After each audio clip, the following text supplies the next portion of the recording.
As a chef, I know flavor doesn't begin in the kitchen. It begins on the land. And Westhome's nature-led Australian Wagyu is a story written in the landscape of Northern Australia.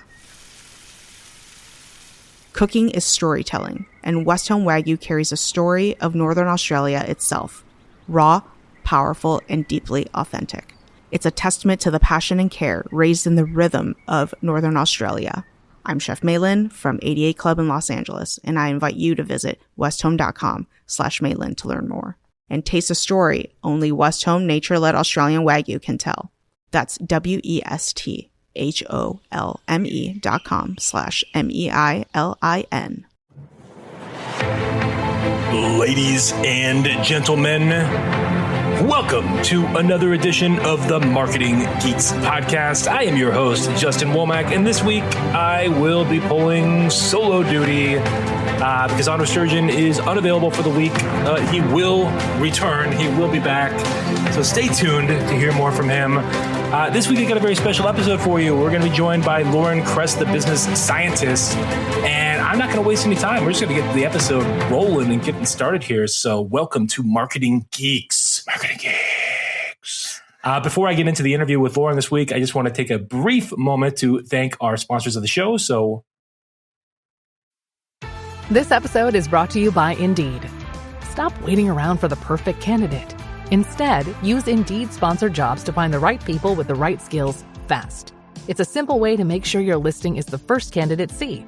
According to Indeed data, sponsored jobs have 4 times more applicants than non-sponsored jobs. So go build your dream team today with Indeed.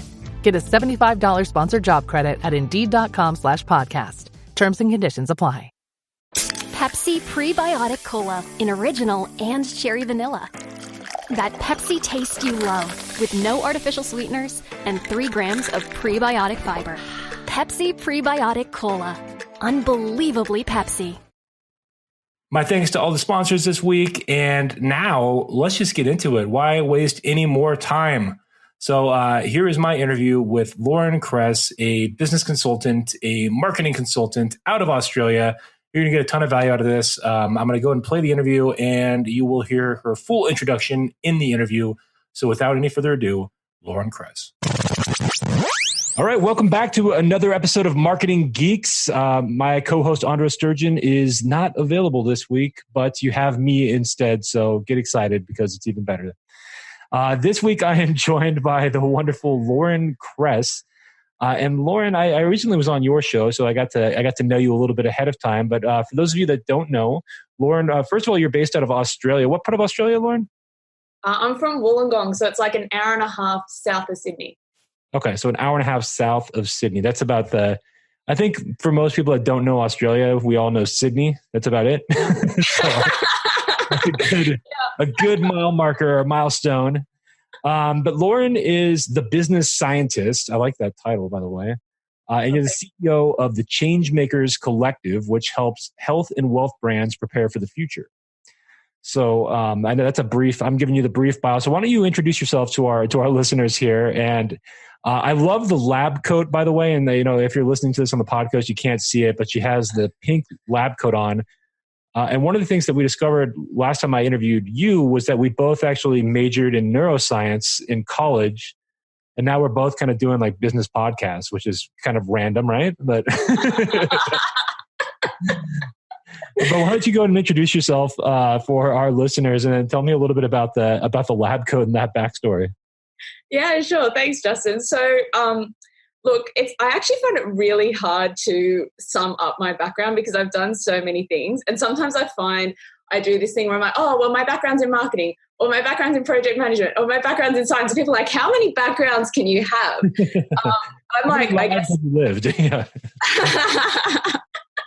But I guess that's kind of what I love about running my own business is that, I get to work in a really dynamic way and pull all these different kind of skill sets together. So, yeah, like you said, I studied neuroscience, studied psychology at university, we call it here in Australia. And I guess, like, I think I told you in our conversation on my podcast was like, I kind of started off in psychology and I actually found it like a little bit wishy-washy, a little bit like unscientific. So I was like, oh, I'll do neuroscience.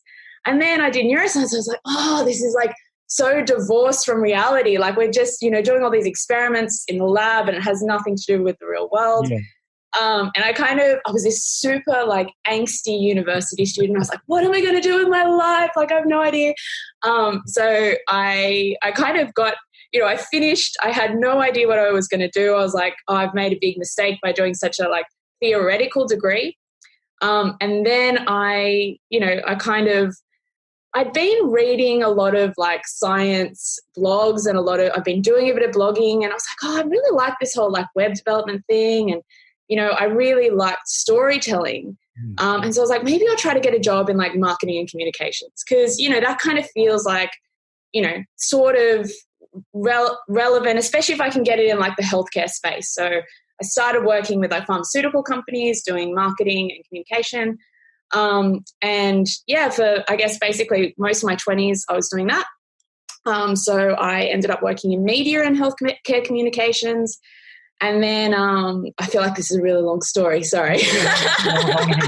No, but I'll stop you for a second here because it's funny because I originally, when I went to college, I decided I was going to become like an electrical engineer or I was going to go into some form of engineering. And the only reason I wanted to do that was because like, to me, it sounded smart.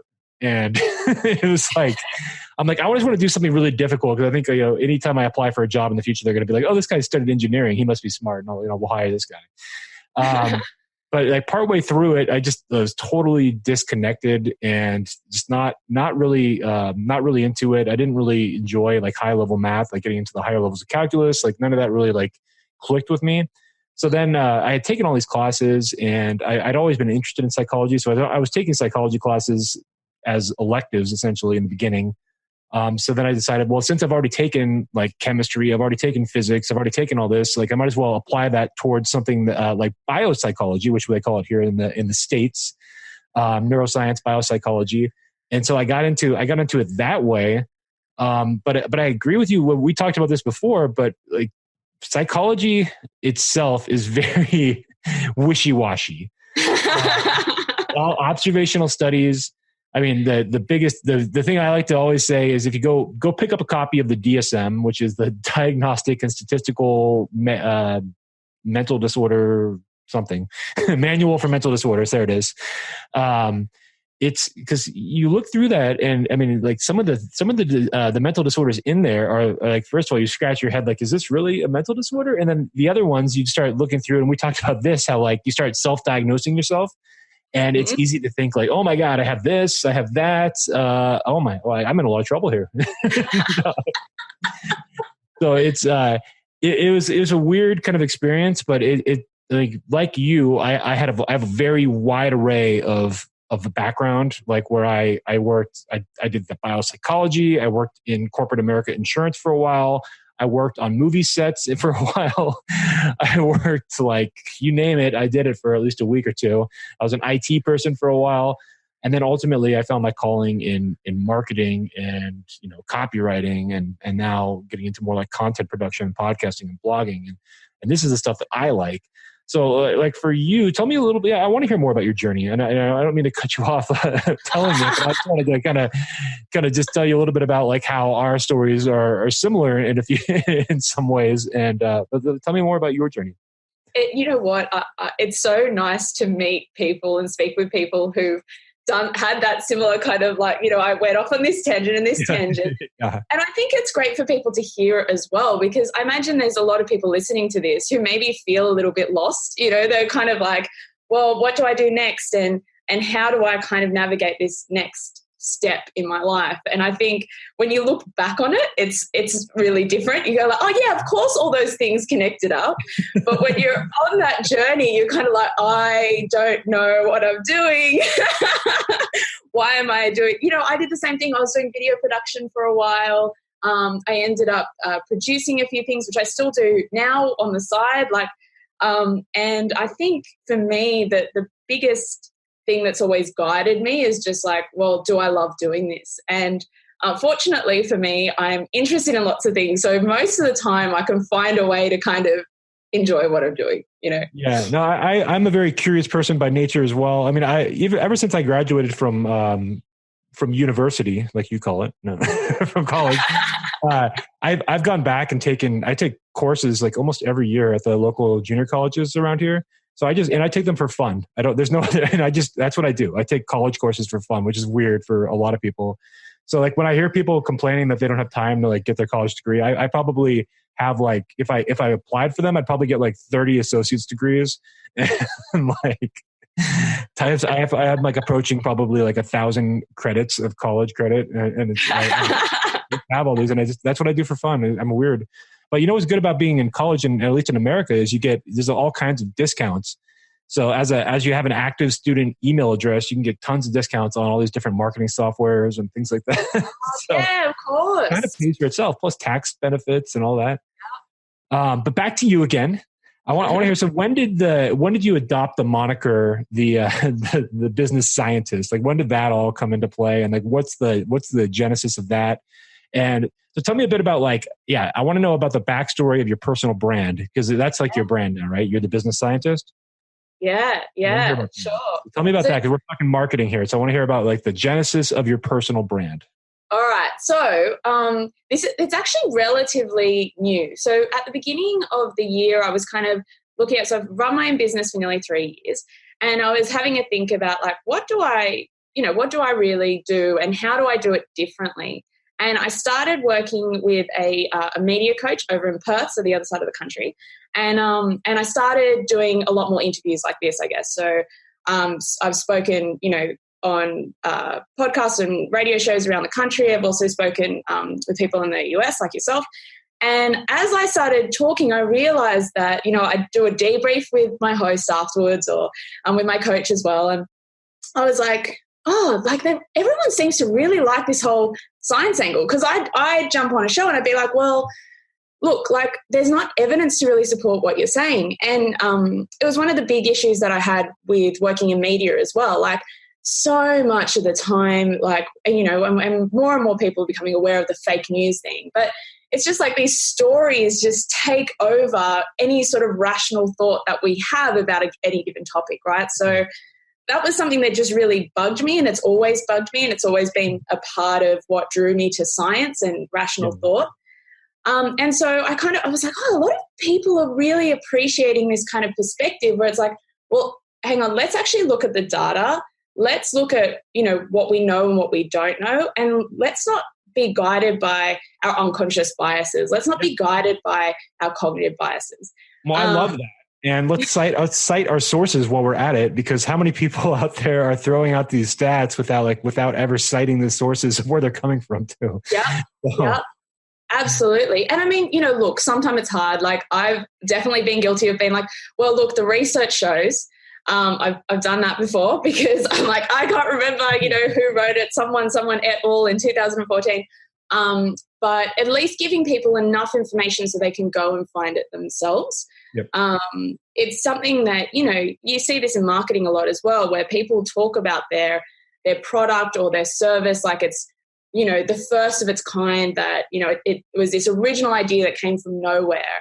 And it's like, no, like you would have studied your competitors really carefully. You would have read all the books about what's going on, and then you would have gone, okay, well, based on that, this is a story we need to tell to our audience. So, so anyway, I basically, at the beginning of the year, I was kind of like, this whole science angle seems to be, taking off. And I'd been reading a lot in marketing science, which is an area I'm really interested in. So my favorite there's 2 books that are written by Professor Byron Sharp, who's from Adelaide in Australia. Mm-hmm. And he's pretty well known. You might have heard of him as well. Stop for a second there, because marketing science, is that now, I've not really heard that term too much. So marketing science, is that just referring to like the study of data then and analytics? I mean, that's what I would assume. But tell me, what does that mean? Do you know what? It's more of like the academic side of marketing. So, there's people who've branched off from psychology and economics. Yeah. And they're looking at like consumer behavior.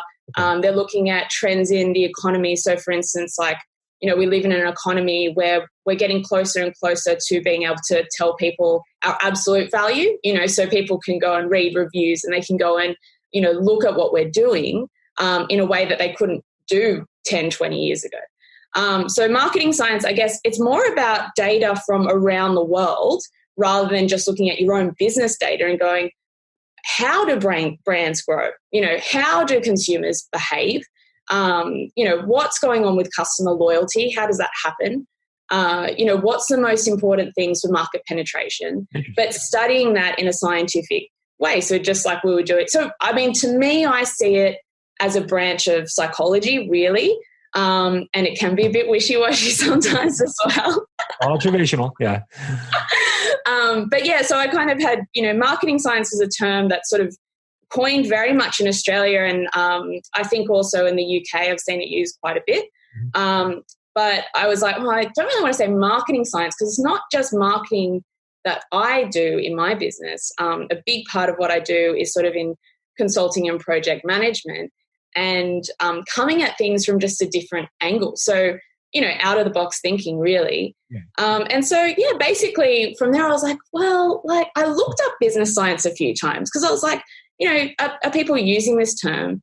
And there are actually a few universities, I think there's a few in South Africa, that are using that term as like it's a degree. So you do a degree in business science. But I've heard like the science of business. I've heard that term a lot, I think I've heard. But like business science as a subject, I haven't heard as much. And the business scientist, wow, are you the first business scientist, or did you find that there were a few other ones out there too? Or Do you know what? Sometimes I like try not to look because I'm like, now I just feel like I'm copying someone. It's funny. No, every now and then I feel like I have this amazing creative idea and then I type it into Google and I'm like, I get deflated. It's like, 8 people came up with that already. I feel like that's almost part of like our entrepreneurial nature is, what drives us so much is doing something innovative and new and exciting.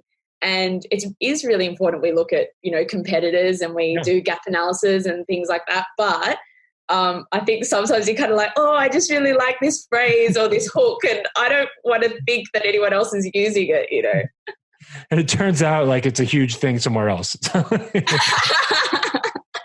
Yeah. So the science of business is definitely, I've heard it as well. And Google's actually doing a big push at the moment with unconscious biases as well. So they're running, they're actually facilitating workshops like around the world to really make people more aware of just how much our biases are making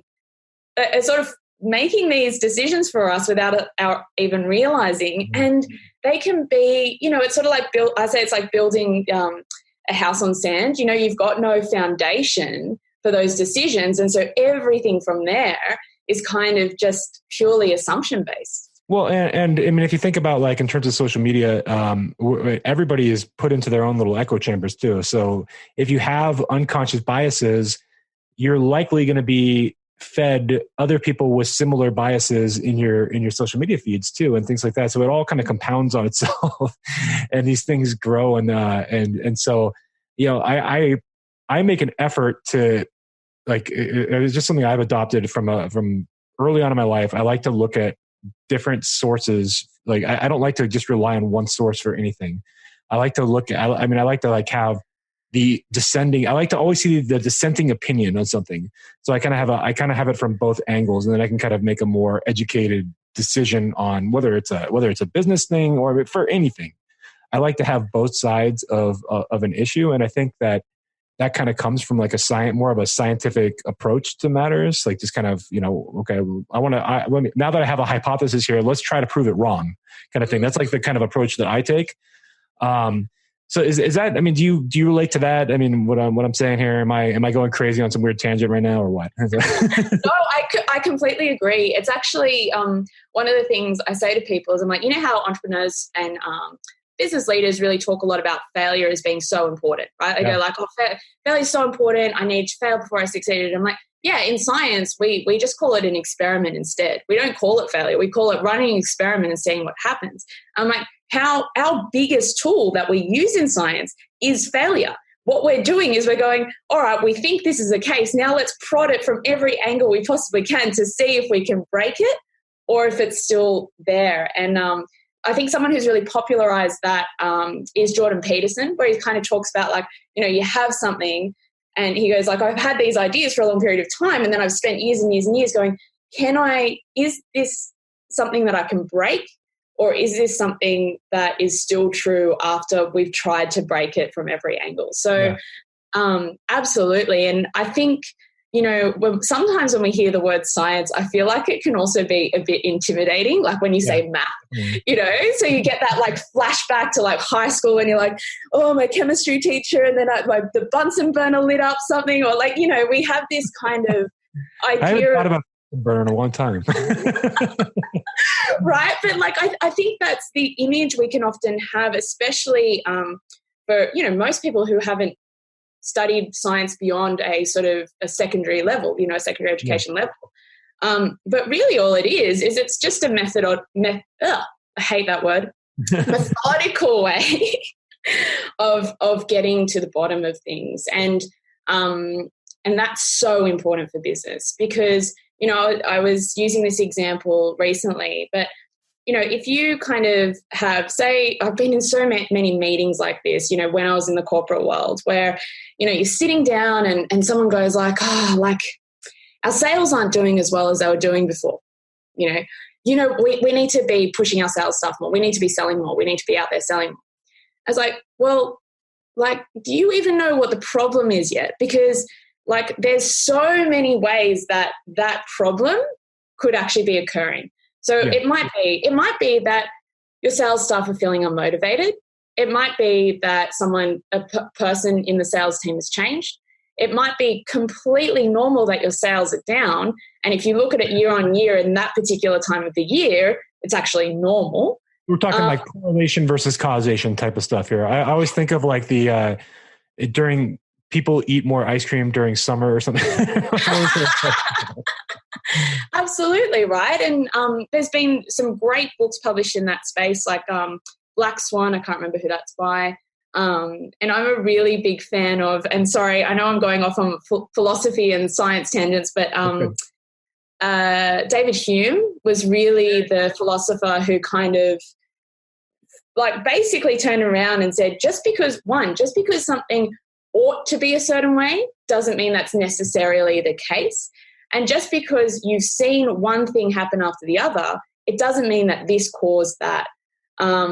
Which is a major fallacy that people make, though. Like, because, I think that's one of the most common mistakes in science and probably in business too, that people tend to associate correlation to causation, meaning that you see two things happen simultaneously. So you naturally assume that the cause A caused B, when in reality, there was some confounding variable somewhere else that totally influenced the entire thing that you didn't even see.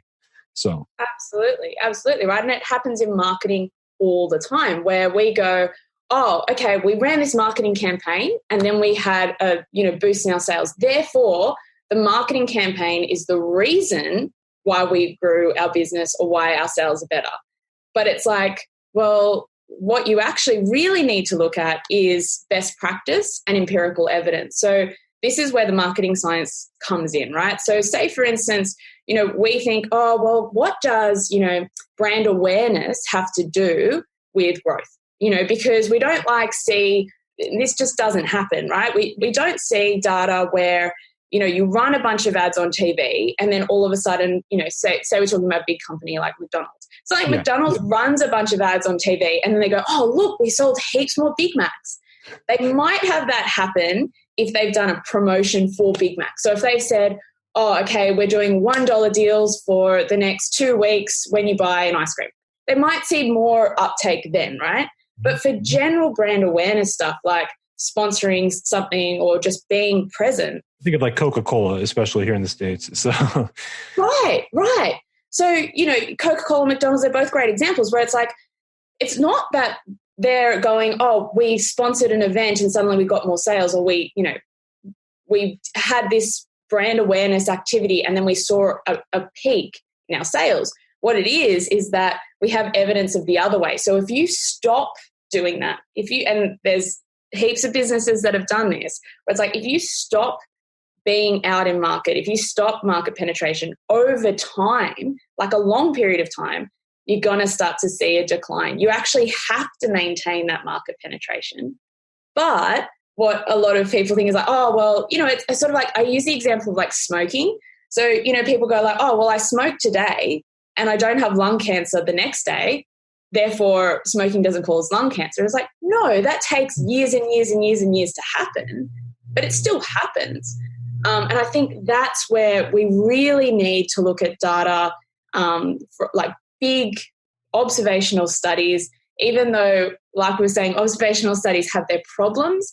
It's a lot more valid, though, than just looking at what happens within your own business without any benchmarks, any hypotheses, and then trying to make decisions from there. So let's try to distill this down, because I think a lot of the listeners of the show they're not, maybe we have a few that work at Coca-Cola and McDonald's. We have some smaller business owners listening to the show. So like when you're working with, let's say we're working with a smaller business, and a business maybe closer to just doing like $1 million in revenue, around that range. Like what are you, when you're dealing with them, have you done like campaigns on social media? Have you helped them to kind of facilitate and optimize like Facebook ad campaigns or LinkedIn or these different networks? Have you worked on those social media networks? And when you do that, can you talk a little bit about like your methodology for tracking like an ad campaign and then how you would over time, course correct? And can you talk a little bit about that? Does that make sense? Yeah, absolutely. So when I'm working with smaller businesses, usually and by the way, doing $1 million in revenue, like congratulations to you, because that is actually really hard as well. Like we say small business, but it's like, that is a really huge accomplishment. So I guess I kind of sit more at the higher level of strategy. So I say higher level as in like higher viewpoint and lower, tactical and strategic. So for me, it's more about going like big picture wise, what are you doing to be out in market? So there's a few kind of rules or marketing laws that we have around making sure that, you're always out in market, your message is on brand, your salient. So like the pink lab code is kind of like a salient thing, right? It's easy to branding too. It's branding you, so people will remember it. Yeah. So it's more about looking like, okay, so what's going on in terms of how we actually do effective advertising, effective, below the line campaigning as well. So things like search and social and organic posting, content marketing, all of those things. But it's really more about making sure that, we have frequency of market penetration, so whether, for some brands, it makes sense to always be having some sort of advertising out on Facebook, right? It's just like, that's where their audience is. I mean, Facebook is fantastic because you can target people really specifically. So it's like, okay. Not as well as you used to, though. Not as well as you used to. And it, I mean, that's one of the things that, like, this is why I kind of work with specialists, because I'm like, you're great at Facebook advertising. You dedicate your full-time business into working out what's going on with the algorithm. I don't want to. It changes all the time. But I mean, even to the point, like you used to be able to target people if they were homeowners or not, and that's been taken away. You used to be able to target based on how much money people had reported as their net worth. That's been taken away. Yeah. Or how many credit cards they had opened. So they've already, because of all the especially in the US, there's been a lot of controversies the last couple of years with Facebook and the elections and politics and whatnot. So because of all this, it's kind of resulted in a fear or privacy fears, which I think are well founded. But from a marketing standpoint, the more data, the better. So yeah, well, absolutely. And I mean, it goes back to that causation correlation thing. So what I say to my clients is, I'm like, what we're looking to do as marketers is we're looking to be able to predict behavior. So we're looking at, okay, what are the predictors that someone is going to be interested in my brand, preferably right now, but also potentially down the track as well. So I kind of basically use a two-pronged method, and because there's an argument about which one works better. I'm like, actually, both of them work. So there's some people that are like, you just have to go really wide. You have to reach as many people as you can. You do sophisticated mass marketing, right? And so you just get your message out to as many people as you can. And therefore, by doing that, you're going to build your business and build your brand. And then you have the other side, which is like, let's be like laser targeting focused on exactly who we think our audience is and get the right message in front of them at the right time. And I'm like, well, it is both. We need to go wide, but we also need to go deep. So the deep approach to me is really about going, okay, how do we as quickly as possible go from market penetration, as in like people seeing it out on Facebook, people seeing a post on LinkedIn, wherever it is, how do we get them to go from that to, if they're hooked into that message, start putting them down our marketing funnel and turn it into a sales funnel, which then becomes a conversion. Then on the other side, it's like, let's just make sure that people always know about who I am, so it's about building your reputation. So over time, like with your podcast, people know about your podcast because you've been consistently posting and sharing content that's valuable and insightful for a long period of time, right? So it's sort of like you have to do both of those things. And I think that's where a lot of small businesses are kind of, maybe getting a little bit misguided by people sometimes who are just like, you just need to do Facebook advertising and that's it, There's the cat. I warned you the cat would show up. Hi, kitty. That's what happens when I do Zoom. If I'm recording this audio, then we can hide the cat. Yes, I agree. I agree with you, and I think those are great points. That I mean, for most businesses, they need to have some presence going wide and some presence going deep. And part of that too is that in the beginning, you kind of have to find out how to laser target too. And I think that part of figuring out like who to laser target comes from a wider campaign, and then narrowing it down from there. Because really, a lot of marketing in the beginning is kind of guessing. We can do our best educated guess, and like with science, creating a hypothesis, we're doing our best to create an educated hypothesis. But ultimately, we need to prove it. So ultimately, I might have a strong idea of who I think is going to be my target market, like narrowed down to the person's sex, their age, their marital status, their favorite magazine, whatnot, and get that really, really narrowed down. But it's quite possible that I'm dead wrong, and the results might show it. So I think that's another benefit of doing both those strategies, is that you can actually kind of test and you can compare. You have something to compare it to too. So if I have like my narrow focus campaign and my wider one, I have a point of comparison also. So ideally, the focused ones should be getting stronger results, because it's supposed to. I mean, it might be getting less results, but probably more conversions is kind of like ideally, because you're more laser targeted. But we do need to have a base point too, or a baseline to be able to compare it to. So if we're not running other ads that are wider reaching, then we're kind of just throwing stuff out and seeing what sticks. I don't know. It's also like I think it's a bit of a numbers game. And again, I'm going to go back to like what Professor Byron Sharp says about this, because it's such a great way to explain it. But basically, he's like, okay, so say you've got a 1 in 300 chance that the person who is seeing your video on LinkedIn or, whatever it is, you're just talking about something that you think might be relevant to them. So there's a 1 in 300 chance that they're actually at some point in time going to be like, you know what, Justin's the right person for me. That sounds really bad, right? 1 in 300. But it's like, well, if there's 300 people seeing it, you've got one person that's going to buy, right? Yeah. But it's also like you've got to think about your competitors as well. So maybe your competitors are in the same situation where it's like, 1 in 300 chance that, they've seen what I'm talking about. They've remembered, me because I'm salient. I've got some salient branding. And at some point in time, they're going to purchase.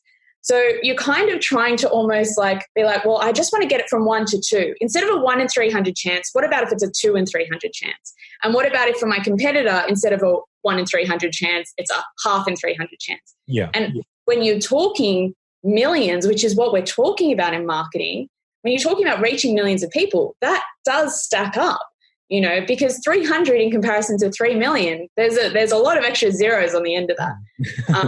And so it really is like a probability thing. There is a lot of maths and science in marketing.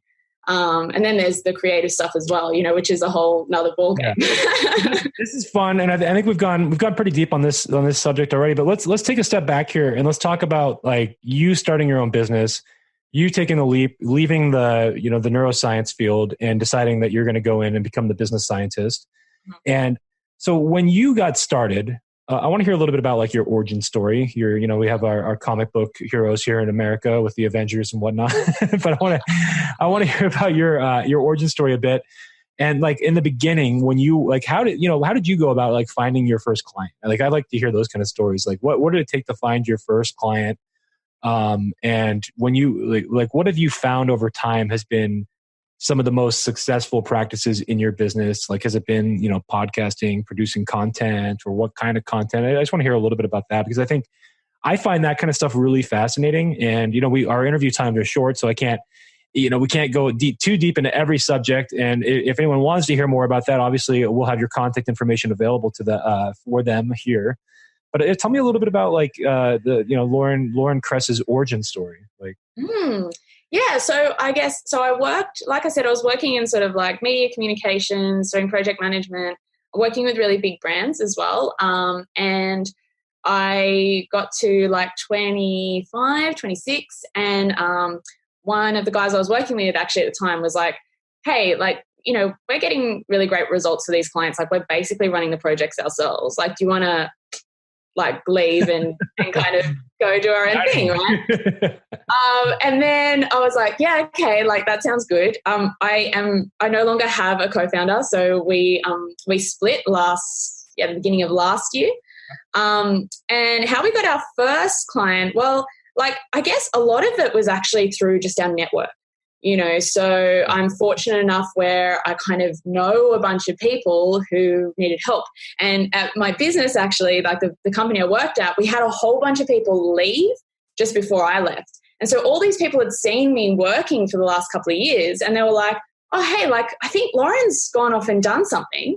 Like, let's contact her and see how, we could maybe work together. And so I actually basically just started kind of talking to all the people who I used to work with. And they're like, oh, hey, I either knew someone that needed help or they needed help themselves.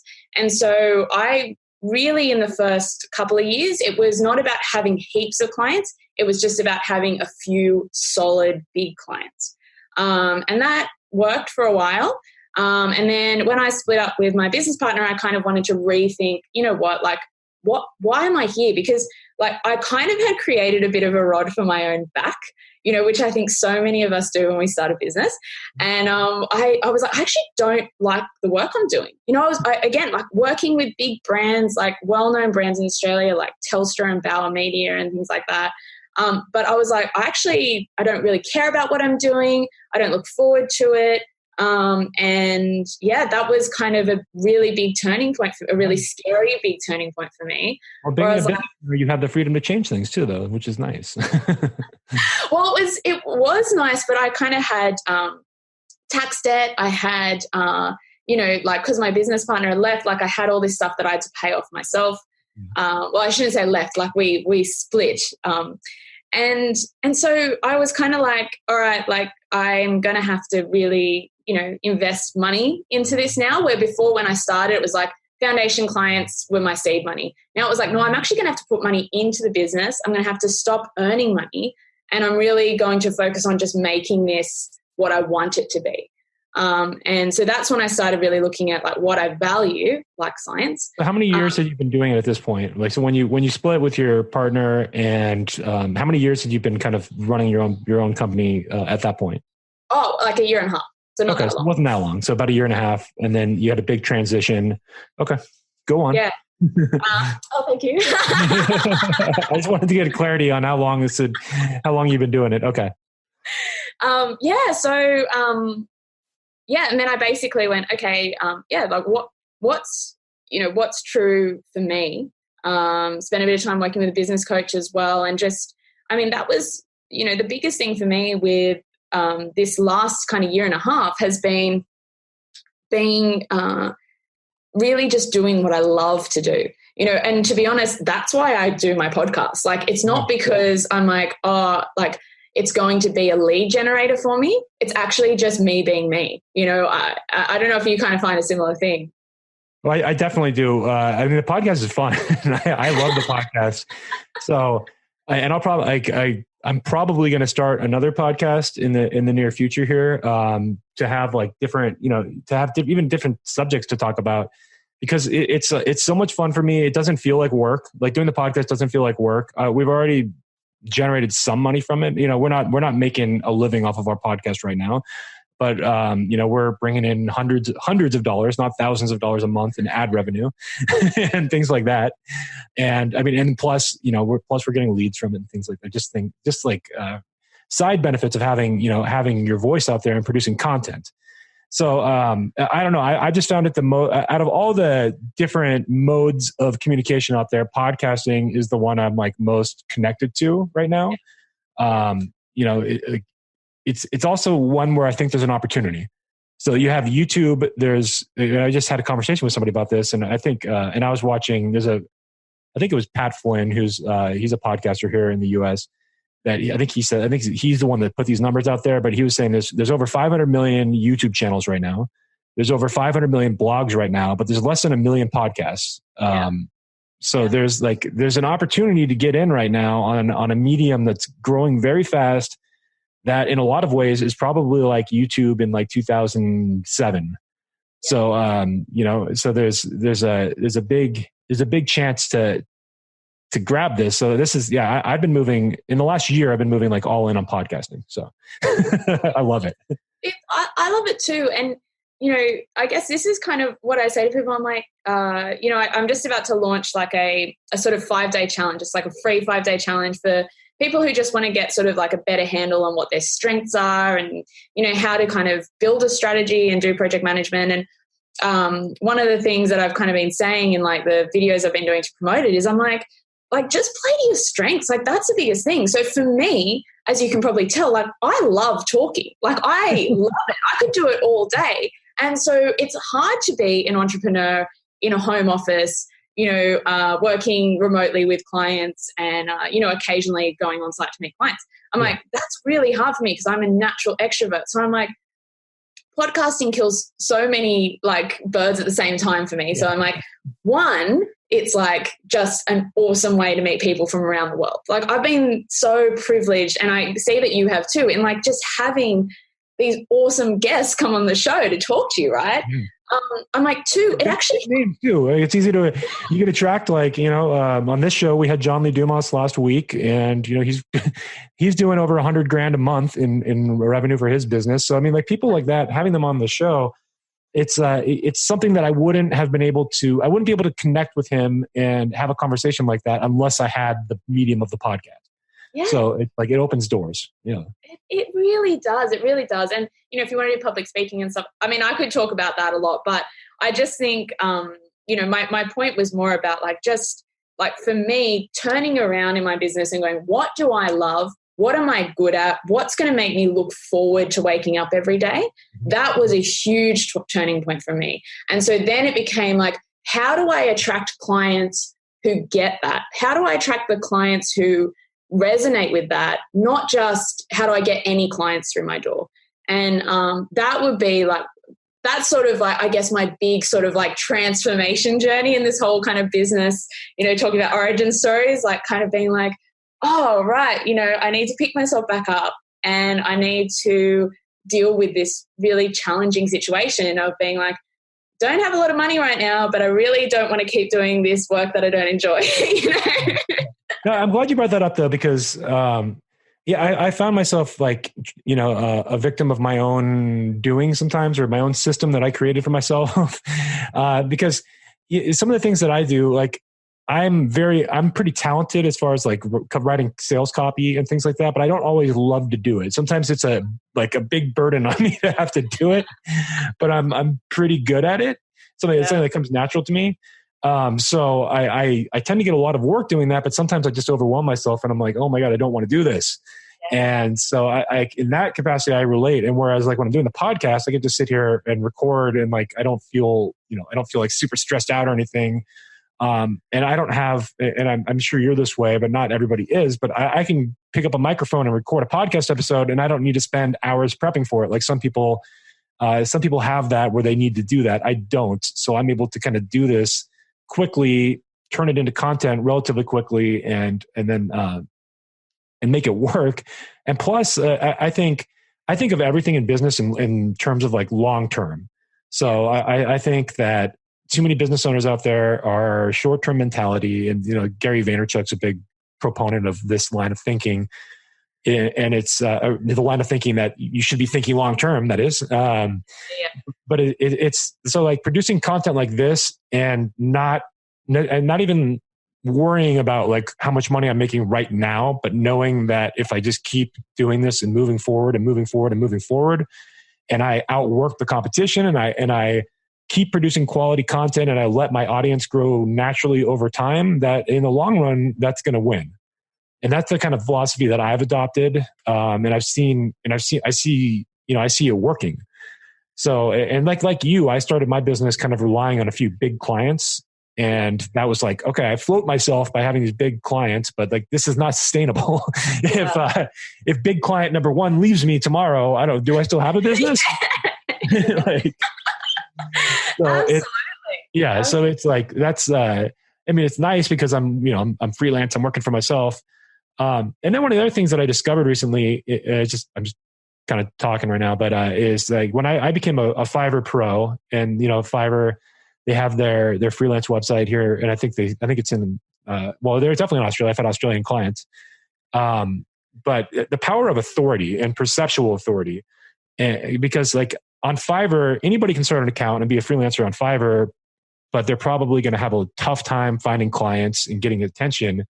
The moment that I got anointed pro on Fiverr, I had tons of leads coming to me and tons of people just instantly look at me in a different light. And it's just, and nothing changed. I didn't change the way my bio read. I didn't change the way anything read. I feel like I deserved the title. I'm not saying that, but it's just powerful to see, like, if you can, and it's all marketing really. It's if you can use marketing to anoint yourself with a title of authority and people buy into it, it's amazing at how quickly things can turn around for a business. So that's just an observation I've made recently. So it's one of the cognitive biases. So I was talking about this with a guy over in the States who interviewed me, actually, Christopher Kai, who's in Miami. And he was like, he gave me some great advice. He was like, Lauren, like he goes, go watch this YouTube video. It's on 101 cognitive biases. And I'd learned about it, but you forget that there's a lot of cognitive bias. It's hard to remember them. And we were talking about like that trust by association. And as soon as you have, so on my LinkedIn profile, I changed it. So it's like, I spoke at my alma mater, so my university, which is a really well-known university in Australia, UNSW. And I had a photo of me speaking with the logo behind them, me with a microphone. As soon as I changed it and I started saying, people, can we have a chat about being on my podcast? It was like, yes, every time, because it's this trust by association. Oh, okay. Like you spoke at one of our most prestigious universities in the country. Like I spoke for, a few minutes. It wasn't like I was, doing this massive big talk, but it's that 2 seconds of like, I trust you now. You've got credibility. I'm willing to have a conversation. That's what branding is all about. But to that end, I just have to bring this up because this is not what you did. And I'm not saying that, but I there's also the side that you could pay. And I know lots of people that do this, that pay bucks to go speak at like Harvard. Like I know somebody that sells this. You could pay 10 grand. I can go speak at Harvard. I can go speak at NASDAQ. I can go get my picture taken. I have a video taken of me speaking at those major prestigious areas. And the perception is reality in marketing, really. I don't like to necessarily. I think you are in a gray area of ethics when you're doing this kind of thing. But also, if you're good at what you do, sometimes you kind of have to do this kind of stuff and play the games to get into the good graces and then break through. And so I'm a little I question it a little bit, but it just goes to show again, though, the people, that's why you could charge somebody that much money to go speak on a stage like that too, because there's so much value in it. There's so much value. And because of the cognitive biases that somebody sees like, oh, you spoke at NASDAQ. Most people aren't going to ask like how that happened. And they may not even necessarily care how it happened. And it doesn't necessarily even matter how it happened. But it's just, all of a sudden you're seeing it's like a whole different person. Even when I go to like, let's say I go to a local networking group or I go to a seminar, if it's an event where I'm going to speak later in the day, like when I go to that event in the morning where I haven't spoken yet, I haven't been on stage, I'm treated very, very differently than after I'm on stage and people have seen me on stage and then they talk to me afterwards. It's like that too. So it's amazing like how just the way you position yourself in the eyes of others, like how much of an impact that has. So that's also an experience I've had is like the treatment at these events from me pre being on stage to me post being on stage, like how it's different. So. Oh, like it is really interesting actually. Like there's even studies that show, and I can't remember who did this research. Yeah, right. But like where it's like, people perceive someone on stage as being taller than they are. Well, I'm 6'5", so then I must be really tall. Yeah, you'd be even taller, right? Like it's like if people are asked to, just have an estimate, people guess like consistently guess higher if they've seen you on stage, and that's not because the stage is higher. But like I think with the ethics thing, like I'm a really big fan of Seth Godin, and I think that what's really important, because there are a lot of grey areas, and I think the biggest thing I would say and the biggest rule that I've followed for myself is like, just don't compromise your own integrity. Like if it's at that icky point where you actually feel like I feel crappy doing this and this doesn't feel right to me, like work through that. And if you still kind of feel like that, don't do it, because your integrity is worth so much more. And yeah, you might make, a bit more money a bit faster. But if it's at the point where you actually feel like, oh, this is not me, like it's going to bug you more than anyone else. Ultimately, you're going to be taking yourself with you anywhere you go. So, and you're going to have to look at yourself in the mirror.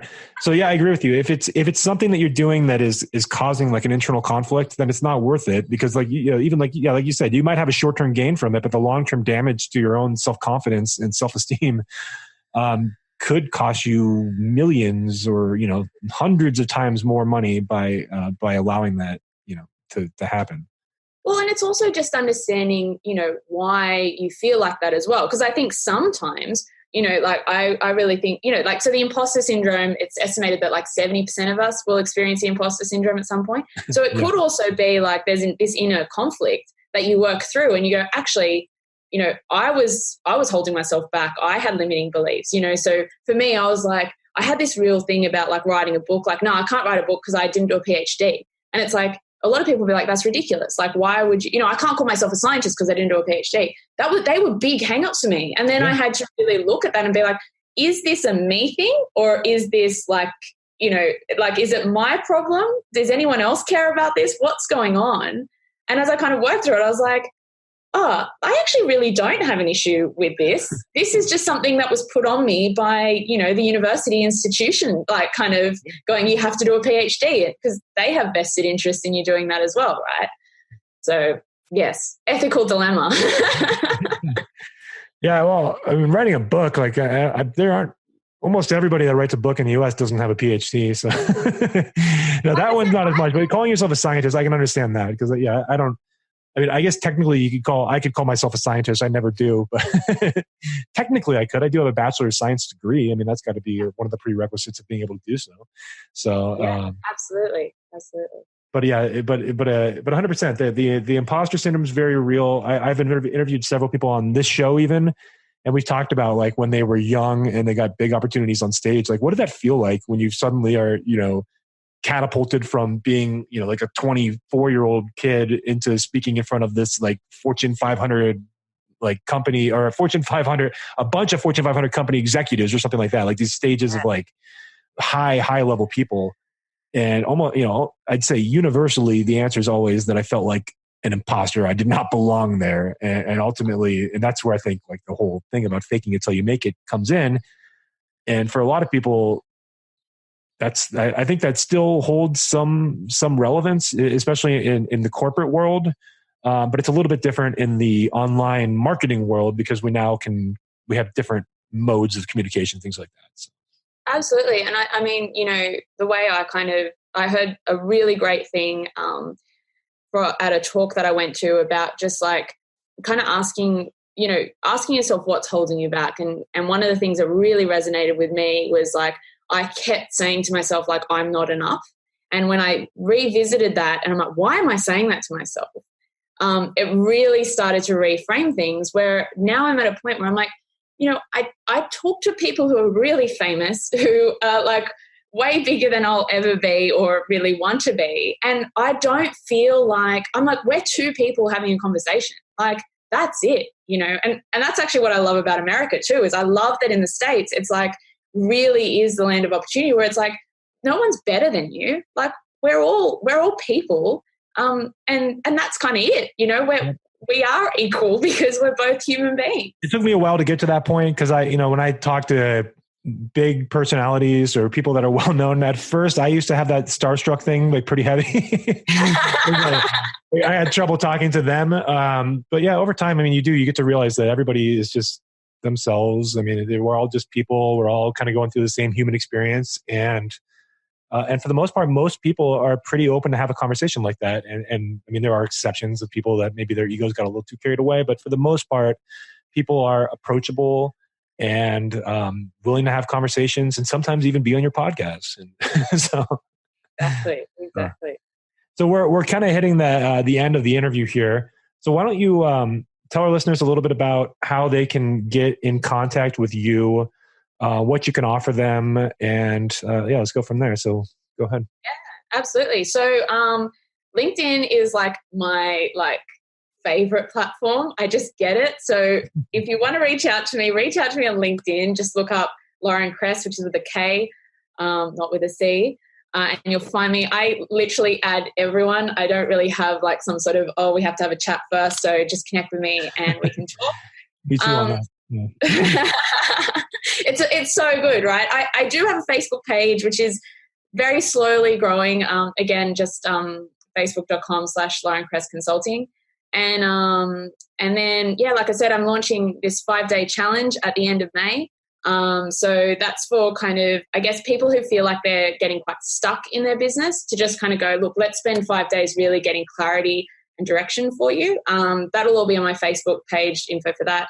And the other free thing that I have is I've just put together a Industry 4.0 business diagnostic. So one thing that I'm seeing a lot, digital transformation has been like a big buzzword that's resurfaced. So it was big a few years ago. Now it's like, oh no, we have to transform again.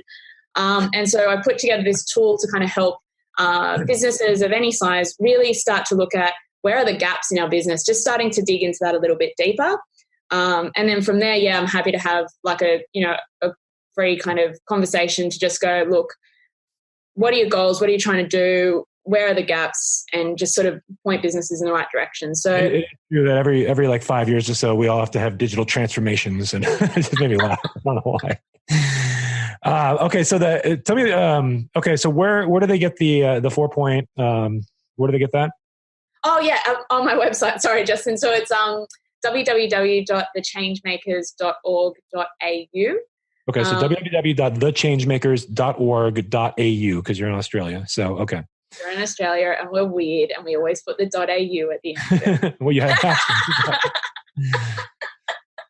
But it's also on my LinkedIn. So like basically LinkedIn's great because it's got like everything in one place and then, you can find whatever you need. Now, and for the 5-day challenge, what's the best way? So I know you mentioned it'll be on the Facebook page. Can they just message you on LinkedIn too to find out more about that? Okay. Yeah, absolutely. Okay, and then you're on LinkedIn, you're Lauren Kress, the change maker with the pink jacket. Do you have the pink jacket in the LinkedIn photo? I need to get a shot with me speaking on stage in this pink lab coat. Haven't got one yet, but I'm working on it. Okay, yeah, you got it. That'd be definitely for the personal brand. You got to work that in there. So that's funny though. I also love LinkedIn. That's funny. We have a lot of in common, a lot of marketing stuff. So yeah. Good stuff. Well, it's been a pleasure having you on the show, and we might even be able to bring you back again when Andros is back in action here and have our full normal kind of marketing episode. But I think there's so much to learn from you, and it seems like you are a wealth of information. So it's been a pleasure having you on. So thank you so much. Oh, Justin, thank you so much as well. It's been so much fun. Love speaking with you, and absolutely would love to come back. And likewise, I think we'll have to get you back on my show as well. Awesome.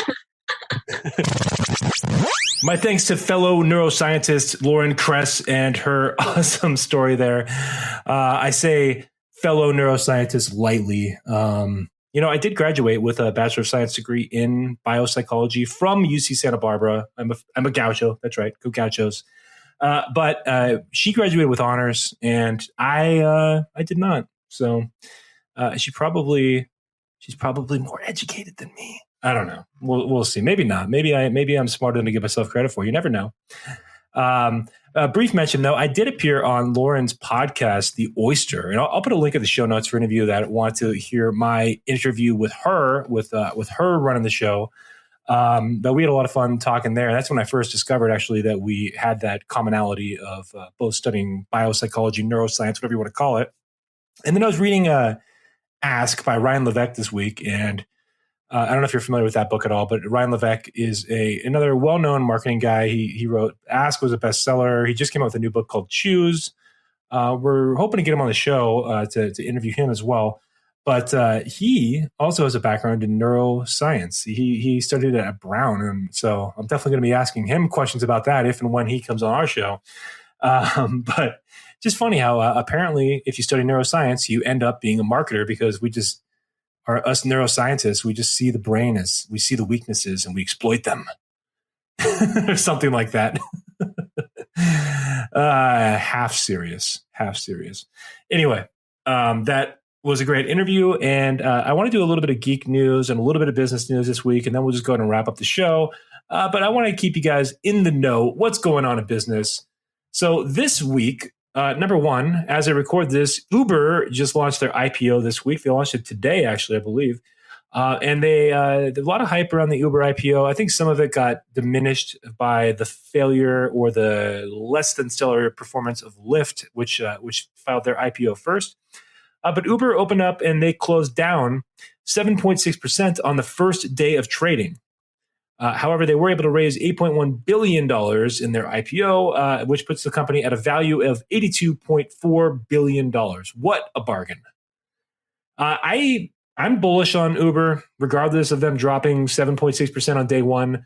I think that they have a ton of potential. I think they still corner the ride-sharing market stronger than anyone else.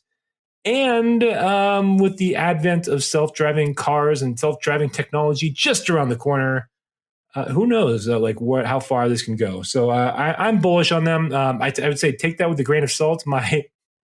Ask Andros about my stock trading investment history, and he will tell you that it is less than stellar. So even though I'm bullish here, you can almost assure that this stock will now fail miserably because I said that out loud. So keep that in mind before you dump all your savings into Uber. Other news, Facebook's co-founder. So a Facebook co-founder came out and said that it's time to break up the company because Mark Zuckerberg, good old Marky Z, he's got too much power and it's time to diminish that. So this was a co-founder, Chris Hughes, and I'm not as familiar with what his role was in the beginning. I mean, apparently he was one of the founders, so I don't know if he was an investor or whatnot. I probably should have found out before reporting on it, but I didn't. So you'll have to look that up yourself. He wasn't the guy that loaned the money from the movie. I don't know if Chris Hughes was even in the movie, the Social Network movie. And if he was, who played him? If you're listening to the show, be sure to write at info@marketinggeekspodcast.com and let me know who played Chris Hughes in the movie, because I don't even think he was in the movie. Anyway, so they are talking about breaking them up. So Chris says that they should break up the acquisitions of Facebook. So Facebook owns Instagram, they own WhatsApp, and they own Facebook, obviously. So he says that they should break up the acquisitions of WhatsApp and Instagram and split them off into separate companies to diminish the power central hub, the monopoly that is or isn't right there. So I'm a little bit split on this. I could see arguments going both ways.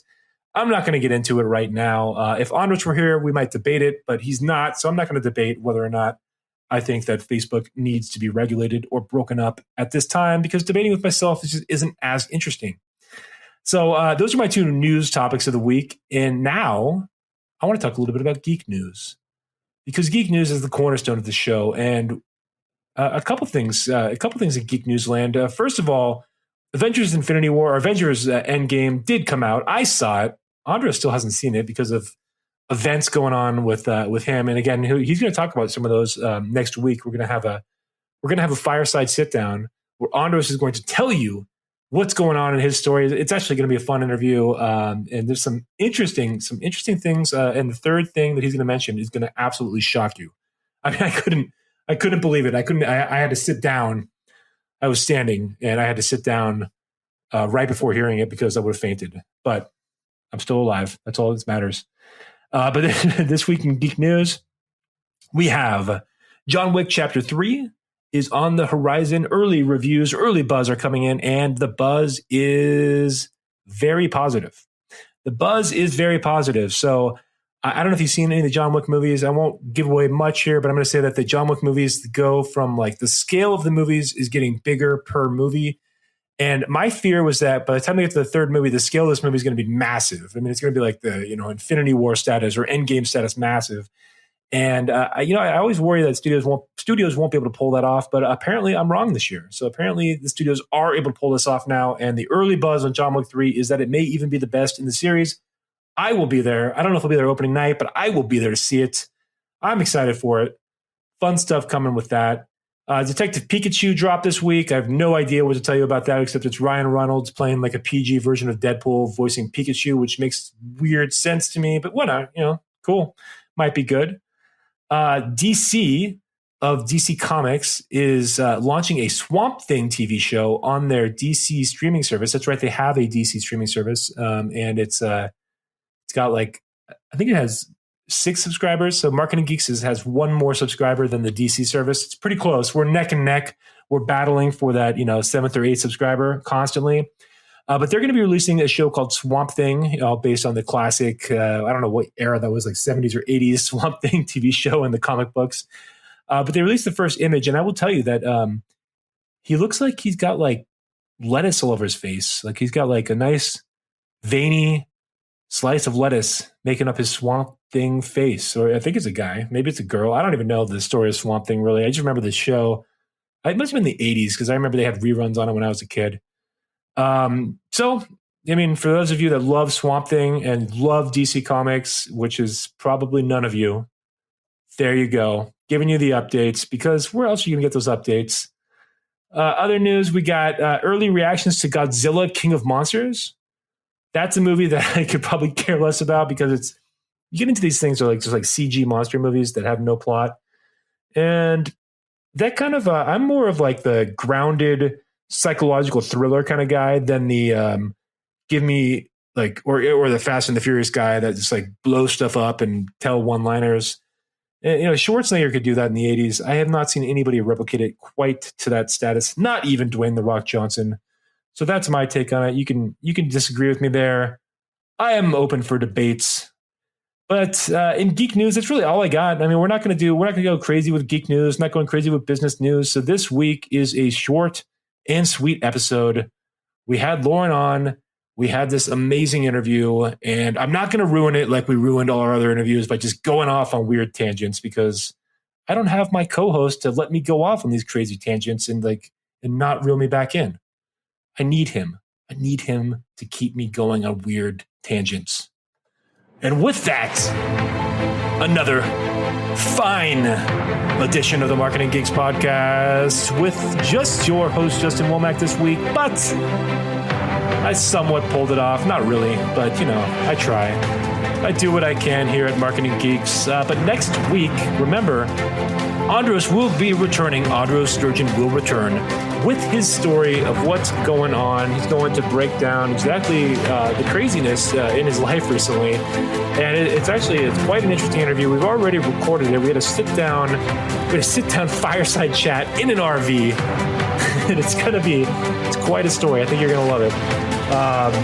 Other things coming. We just booked Ryan Levesque for an episode coming up in the future, the author of Choose and Ask.